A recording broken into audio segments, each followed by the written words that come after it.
so let's do the initial mix here. I've got all of my ingredients set out already, so I'm doing the 2 loaf recipe. So I've got my flour all weighed out. I've got my 662 grams of water. I've got my 20 grams of salt.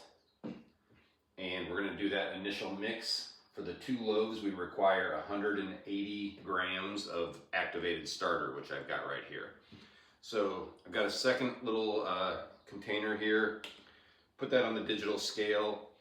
First, I'll add in my 662 grams of water.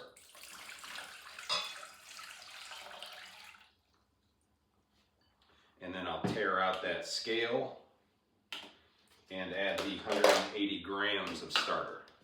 So I like to do this pre-mix just to make sure that the starter is equally dissolved in the water before mixing it into our flour. You'll see that this starter is floating. That is one good indication that your starter is fully active. Not really the only indication, but if you see that, then you know that things are gonna probably turn out well. Once you get the starter in there, I just use my metal whisk here, get that nicely incorporated, and then we'll add that to the flour. Set the scale out of the way, get the flour. I don't do anything fancy here. I just dump in all this water, and then we're going to incorporate that into the flour. I use the same whisk.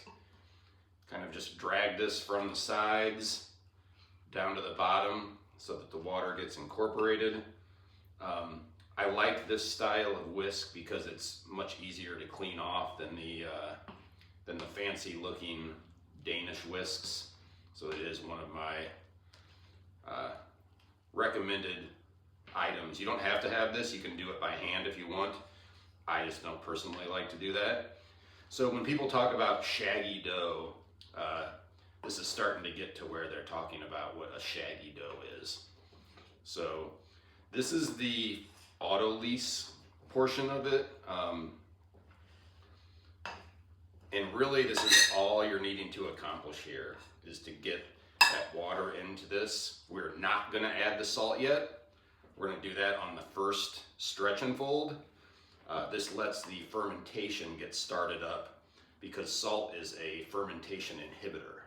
So this is about all we need to do here. I do like these little plastic bench scrapers for many of these parts. Again, you don't have to have this, but they are a nice to have. Get that big chunks cleaned off, and then I go through and just like to kind of scrape down the sides of the bowl just to kind of keep things clean and tidy. But we are then going to let this go for 30 minutes for this portion.